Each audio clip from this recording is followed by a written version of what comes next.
ভাবিয়ে কয় শোনো, ওই ইতান রে কই গেলে পাওয়া যাবো, রেট বলে উঠছে 1200-1300 টাকা রোজ হাজিরার ভিতরে পাওয়া যাইব। আমি কোন তান রে? কয় ইতান রে, আমরার ইতান রে।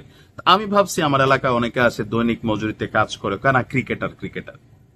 আমি ক্রিকেটার মানে কয় আমেরিকাতে বলে খবর আইছে ডক্টর ইউনূসে গোসায় কই সিতানে দেশ হইলে একটা মপ টপ করে লাও, আর নয়তো এগুলো নিয়ে হাল চাষে কাজে লাগাও। আমি দেখো এগুলো গুজব, ভুয়া।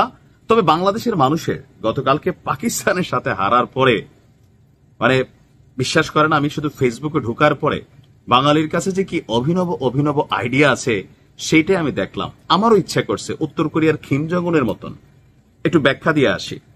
উত্তর কোরিয়ার কিম জং উন তার দলের খেলোয়াড়রা মানে ন্যাশনাল টিমের খেলোয়াড়রা একবার এরকম এক জায়গায় হাইরে আসছে, আসার পরে সত্যি সত্যি কিন্তু নিয়া ক্ষেতের মধ্যে হাল চাষে লাগাই দিছে যে তোদেরকে তো বেতন দিচ্ছি, মাগনা তো খেলোস না বাবা, তোরা বিদেশ থেকে আসার সময় বউ বাচ্চার জন্য মানে দামি দামি গিফট, তারপর হচ্ছে বিভিন্ন কিছু নিয়ে আসো, দেশের জন্য কি নিয়ে আসো? তোমাদের বেতন ঠিক আছে, সেখানে গিয়ে রাজকীয় হালে খাওয়া দাওয়া, একটা ক্রিকেটারের পিছনে কি পরিমাণ পয়সা খরচ হচ্ছে বুঝেন। আবার তোমরা পরবর্তী সময় ভালো ক্রিকেটার হইয়া আইপিএল টাইপিএল খেলো, পয়সা কামাও, বাংলাদেশে কি দিচ্ছ?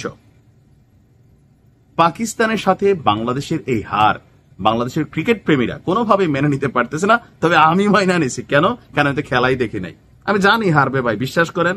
লাস্ট যে কবে আমি বাংলাদেশের ক্রিকেট খেলা দেখছি আমার নিজেরই খেয়াল নাই, কারণ হারে, এই শালারা হারে, এদের শরীরে চর্বি জমা যায়। দেখেন না কাউন্সিল গঠন নিয়ে একজন নাকি আরেকজনের মাইরা ফেলবে, এই লেভেলের ঘটনা ঘটে। তো এই ক্রিকেটারদের কাছ থেকে আর কি কোনো কিছু প্রত্যাশা আছে? আসলে কিন্তু নাই। কালকের 136 রানের এই টার্গেটটাতে বাংলাদেশ যেই জায়গাটা থেকে ছিটকাই আসছে, এটা বাঙালির হজম হয় না। যদি এটা প্রথম রাউন্ডের কোনো খেলা হইতো তাও মানুষ মাইনা নিত। ভারতের কাছে হারছে, এত কষ্ট লাগে নাই। কালকের ম্যাচটাতে এখন আপনি দোষ কার দিবেন? যে কোন নির্দিষ্ট খেলোয়াড়কে টার্গেট করে যে লাস্টে যে পিটাইছে সে পারে নাই, আমি ওরকম দেখতেছি না। আমার কাছে মনে হচ্ছে বাংলাদেশ ক্রিকেট টিম একটা অকেজ, আর এই টিমটাকে ব্যান করে দেওয়া উচিত। বাংলাদেশ ক্রিকেট খেলা খেলোয়াড়দের পার্সোনাল লাভ ছাড়া দেশ জাতির ভাগ্যে কোনো কিছু জোটে না। আর এরা একটু বড় বড় খেলোয়াড় হইয়া এক একজনের অ্যাটিটিউড, তারপর হচ্ছে ধরেন ভাবসাব, ব্যবসা বাণিজ্য, মানে যে যেমনে পারতেছে ভাই। এরপরে 3 দিন পরে রাজনীতি, দিন শেষে আবার মাইট টাইডও খাচ্ছে অনেকে বিভিন্ন জায়গায়।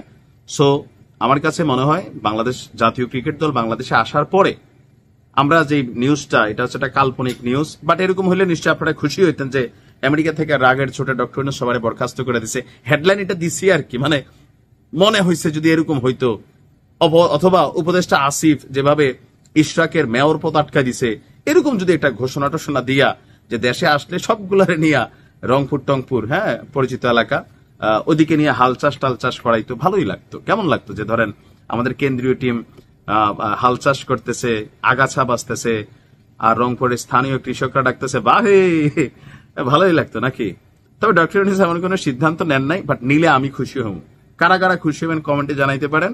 ভালো থাকুন। মুসলিম ভাইয়ের বউর পক্ষ থেকে লাল গোলাপ শুভেচ্ছা। আসসালামু আলাইকুম।